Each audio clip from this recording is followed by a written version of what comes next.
So do you guys work on one of the challenges we've seen in working with small businesses is often when entrepreneurs are in that beginning stage of the business, they're really gung-ho about getting the business out there. And then they reach a certain level where they are amazed at the amount of money they're making. They've become successful.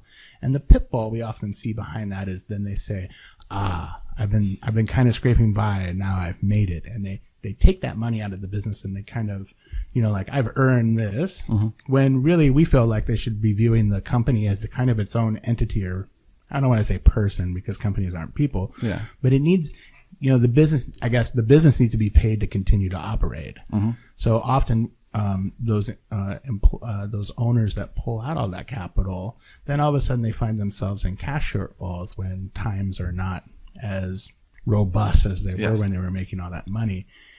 To that point, is your business a little seasonal? Do you see the ebbs and flows in that? And then, what's kind of your ethos on reinvesting in the business or how you do that?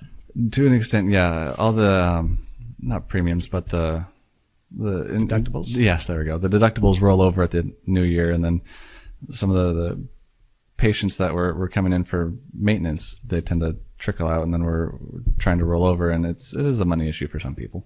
I want to take that into mind. But so the winter months always tend to kind of have a little bit of a dip until people settle into their routine again, and then we'll see patients pick up again. So you do have that seasonality. Yeah, it is seasonal, and we do try and make sure we can keep the doors open for at least 6 months of just bare bones overhead is covered. From rent to staff to paychecks, everything is good to go, and we want to make sure that we, if there's a lull or a dip or something happens, the business will continue to exist and we'll, get back underneath it. So you're really doing that planning for those, kind of seasonality, I guess, of your business. Yeah. And the great thing about that is it's predictable and you can kind of see where it is. So it's a moving target to some degree, but it's not necessarily, shooting blind, I guess. No. And ideally, you have plans in place and patients understand they need their care. That doesn't stop just because the new year comes around.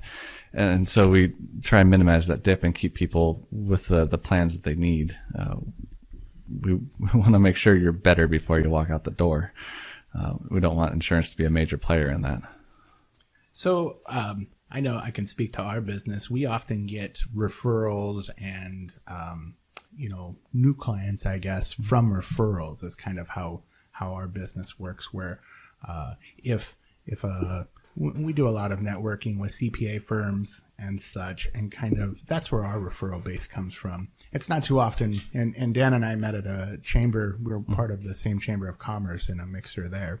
It's not very common for my practice to get somebody off the street that I meet like, oh, you need accounting services? I have accounting services. Yeah. But I imagine that's a little different for chiropractors. So where does your referral network come in? Or we use a mix, of course, of kind of trying to find revenue streams for clients and such, and making sure that we fit with the right client. Can you talk to me maybe about your marketing strategy and how your sales pipeline works? I don't want to call it sales pipeline. Right. You're really helping people. Ideally, it's referral based is the best way to do it. Because like we mentioned before, there's a bunch of chiropractors out there. We want to make sure the people we've helped, if they know anybody that needs help, needs care, needs something going on, they can be confident in coming to us that they'll get the care they need. But the starting the new business thing is where you see us out at all the marketing events and just trying to meet people that have skills that we can network with, like physical therapists that I've met with or nutritionists. I'm not trying to get them in as patients. I'm trying to get them into the network of people I can send people to and vice versa, so we can all take care of, it's all patient based.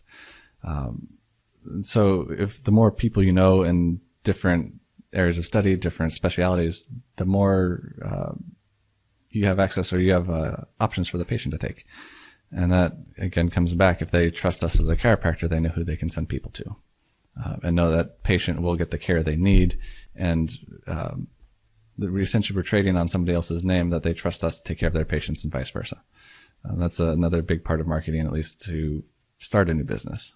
Ideally, referrals are the best. But if we can get people to know we exist and understand what we do, then it helps take care of itself. Yeah, I think that's so true. When you're getting referrals for something, obviously somebody's asking for a one trusted person that they know and trust to give them advice or give them a referral to somebody to do a different service for them. Yeah.